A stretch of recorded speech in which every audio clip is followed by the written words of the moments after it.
pessoal, bom, hoje vamos falar de um assunto que é de interesse comum, interessa muita gente. Isso tem a ver com os bloqueios mentais. Bom, mas o que são bloqueios mentais? Bloqueios mentais são padrões, são ensinos, são comportamentos, são condicionamentos, né, que nós fomos adquirindo ao longo do tempo. Nós fomos incutidos, né, esses bloqueios, em especial a partir da segunda infância, dos 6 a 11 anos. Bom, em termos estatísticos, quem mais coloca esse bloqueio em nós são os nossos pais. Depois são os professores e a seguir a igreja. Ou seja, a igreja também aparece aqui como uma fonte de bloqueio, né, das pessoas. Bom, então, como é que os bloqueios se processam? Como é que aparece o bloqueio? Como é que se faz para que as pessoas ficam bloqueadas, né? Bom, isso é mais ou menos assim. No intuito de proteger os filhos, por exemplo, os pais dizem assim para uma criança: não fala com estranhos, né? Não abre a porta, não vai na rua, etc, etc. E é possível até que os pais ralhem fortemente ou batem nos filhos, caso os filhos não entenderem isso, né? Bom, mas isso também pode criar consequências futuras. Pode ser que muita gente hoje, né, tem dificuldade de falar em público, tem dificuldade de se relacionar, tem dificuldade de ter amizade, de se abrir com outros, por causa mesmo disso. Portanto, isso passa então a ser um bloqueio. Bloqueio, esses que estamos a falar, são padrões mentais que nos foram incutidos ao longo da infância, né? E que agora têm consequências pesadas. Em geral, os bloqueios tendem a dificultar ou mesmo a impedir o nosso desenvolvimento profissional, acadêmico, espiritual, desenvolvimento familiar, enfim, em muitas das áreas. Em geral, os bloqueios afetam-nos em muitas das áreas. Bom, às vezes o bloqueio não é porque houve uma orientação, né? Mas sim pela vivência. Por exemplo, alguns filhos viram seus pais, especialmente nos anos 90, com aquela crise, né, com a guerra. Alguns filhos viram seus pais a se debaterem para conseguirem meter algo na mesa, ou mesmo até pais a lamentarem-se da vida como estava. Então isso criou neles um bloqueio. Hoje em dia, em virtude disso, há muita gente que tem pânico de pobreza. Quando veem que alguma coisa em casa está a falhar já, por exemplo, o dinheiro está a escassear ou a alimentação está a acabar, a tendência é logo fazer um quilap, né? A tendência é logo pedir empréstimo. Quer dizer, eles sentem pânico de não ter coisa em casa, não conseguem fazer um sacrifício. Se tiver a faltar alguma coisa em casa, correm aí fazer um pedido, aí fazer um crédito, fazer um quilap. Então eles se endividam sempre. Bom, pais e professores também bloquearam muita gente quando eles tentassem, por exemplo, ralhar as pessoas. Chamavam nomes feios, por exemplo: você é muito burro, você é muito mole, você é palerma, você é um nabo. Coisas como essa. Olha, você era preciso ir na guerra para ser homem, tinha que ir na guerra. Você, assim, quando crescer, é capaz de roubarem a mulher, porque você é muito burro, é muito parado. Você, uma mulher, fica assim preguiçosa. Você, o teu marido é capaz de devolver em casa dos pais. O teu marido vai te devolver. Então, coisas como essa fez com que hoje em dia as pessoas crescem com essas lacunas. Ou seja, por exemplo, um homem é capaz de encontrar um emprego bom, paga bem, mas ele depois começa a boicotar. Ele começa a fazer um auto-boicote. Como assim? Começa a chegar tarde, começa a vir bêbado, começa a roubar coisas. Para quê? Para ser expulso. Ele não quer ser expulso, né? Ele quer continuar ali, mas alguma coisa lhe trava, há um bloqueio mental. A mente dele lhe bloqueia, a mente dele lhe diz: isso não é para ti, você não merece isso, você não merece tanto. Por quê? Porque foi isso que ele ouviu dos pais, foi isso que ele ouviu dos professores. Então, pais e professores muitas vezes bloqueiam a mente das pessoas. Uma mulher que também ouviu assim e é capaz que o marido devolva ela para a casa dos pais, ela pode até arranjar alguém que lhe ama, um bom marido, um bom homem, mas ela própria depois se sabota, né? Como assim ela começa depois a ter alguns comportamentos indecorosos que levam o marido depois a fartar-se dela e pronto. Depois ela é capaz de encontrar um outro relacionamento e fazer a mesma coisa. No princípio está tudo muito bem, mas depois ela própria boicota-se novamente. Por quê? O cérebro dela também lhe diz: você não merece isso, isso é muito para ti, uma vida familiar feliz, o marido desse é muito para ti. Então ela própria depois boicota-se. Bom, então é isso que nós estamos a falar, né? Estamos a falar de bloqueios mentais. Para repetir, a maior parte das pessoas que causam bloqueio são os pais, os professores, depois a igreja.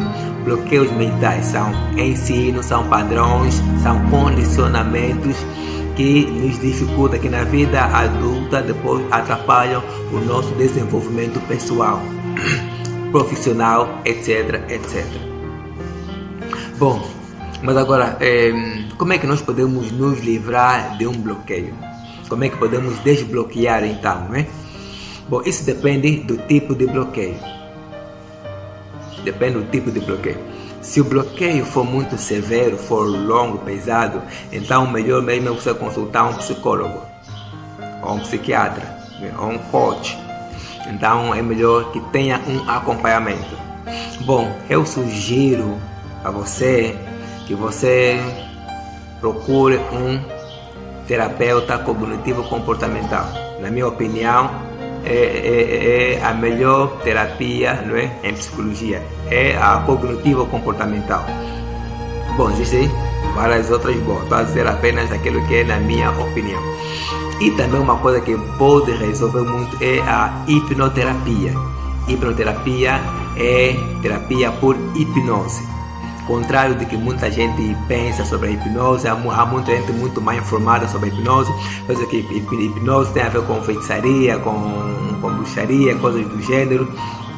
Não, hipnose é pura ciência, hipnose ajuda muito. Aliás, a diferença entre a hipnose e por exemplo, uma psicoterapia é que a hipnose é muito mais rápida.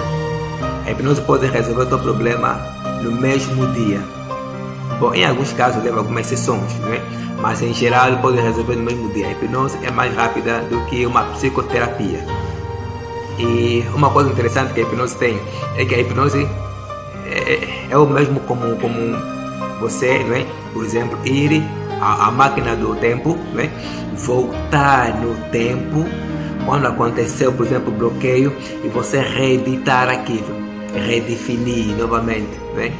Ou dar uma outra definição e voltar depois, né? Lá o terapeuta dá o sinal, você volta, e quando você voltar novamente em si, o teu problema está resolvido. Ou seja, você pode resolver o teu problema na hora. Voltas no tempo, não é assim? Voltas no tempo, sem sair do lugar, redefine as coisas. Por que redefine as coisas? Porque assim, o que causa um trauma, um bloqueio, ou alguma coisa assim, ou coisa semelhante a essa, a bloqueio e trauma, o que causa não é exatamente o que aconteceu, não é só o que te falaram, o que te fizeram, não, é a definição, é o significado que você atribuiu a isto. O que causa um bloqueio ou um trauma é o significado que você atribui ao acontecimento, e não é o acontecimento em si. Mesmo na fase adulta acontece isso. Vamos supor uma coisa, 3 funcionários, não é? O chefe chegou, ralhou os 3 funcionários, de modo assim duro, agressivo. Bom, um dos funcionários levou aquilo na desportiva, entrou do lado, saiu do outro, não deu em nada, continua a trabalhar. O outro funcionário,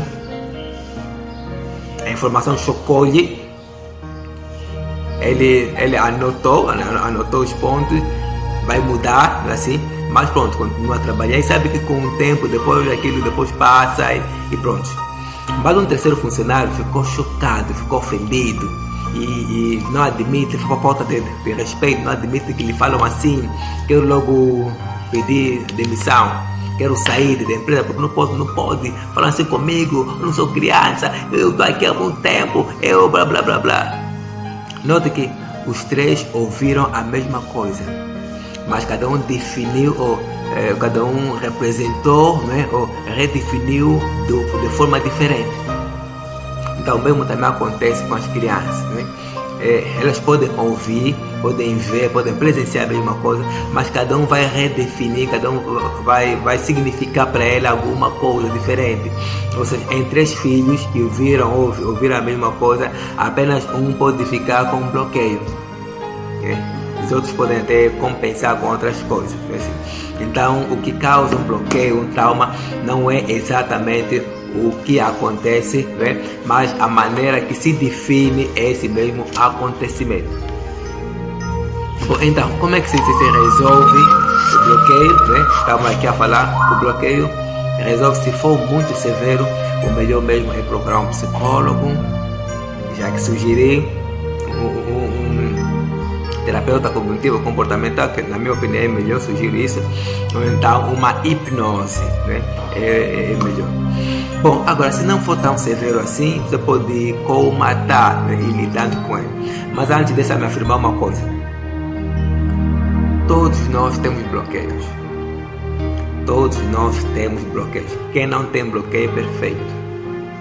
Mas como ninguém é perfeito, então todos nós temos sempre alguma coisa na nossa vida que não está bem. Então todos nós temos bloqueio, assim? Pronto. Agora, como é que nós podemos então lidar com os bloqueios, né, assim? Bom, vamos aqui ver uma prática, ou digamos, não é prática, é uma abordagem, melhor assim, uma abordagem que é muito comum, que agora revolucionou a psicologia. Chama-se PNL. PNL significa Programação Neurolinguística. PNL, Programação Neurolinguística. Mas antes há uma coisa que eu esqueci. É mesmo sério, é importante que as pessoas procurem um psicólogo ou um psiquiatra, né? Caso, por exemplo, eles tenham um bloqueio que está a afetar muito a vida deles. Como dizem, imagina que a tua mente ou o teu cérebro é o motor com engrenagens, não é? Um motor com engrenagem. Então, uma engrenagem afeta a outra engrenagem, não é assim? Então, quando uma engrenagem para, ou quando uma área da vida não está a funcionar, pode afetar outras áreas. Uma engrenagem pode afetar outras engrenagens e assim então parar tudo, né? É por isso que nós conhecemos pessoas que o rótulo dele diz tudo. O fulano é bêbado, né? A fulana é uma Maria, vai com todos lhe levam, né? Agora falamos assim, todos lhe arrastam. Então, existem coisas que, fechos da vida, que estão totalmente danificadas, que podem também danificar outras áreas e, por fim, então, colocar a vida toda pendurada mesmo. Isso é muito sério, então. Então, quando a nossa vida estiver mal, quando nós tivermos, por exemplo, um bloqueio, vamos procurar ajuda. E algumas pessoas ignoram, né? E depois tem a vida caótica. E isso acontece também até mesmo com cristãos. Há cristãos ali que são muito convencidos, né? Que acham que a Bíblia resolve tudo, que não precisam procurar ajuda profissional, em especial de psicólogo ou psiquiatra. Por isso, tem uma vida miserável apesar de ser cristão. O que eles fazem? Escondem pecados, assim. São cristãos, conhecem bem a Bíblia, mas são bêbados. São cristãos, mas também estão sempre a mudar de emprego. São cristãos que também não conseguem progredir mesmo espiritualmente. São cristãos que até suicidam-se. Portanto, o assunto é sério, né? Quando nós temos uma área que nos bloqueia e é mesmo sério, então nós vamos procurar ajuda. Bom, então, conforme nós vimos aqui, né? Vamos pegar uma abordagem psicológica que é o PNL.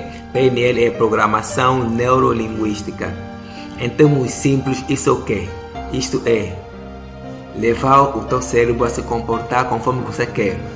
é padronizar um comportamento para o cérebro, porque muitas vezes nosso cérebro comporta-se de forma condicional e não de forma decisiva.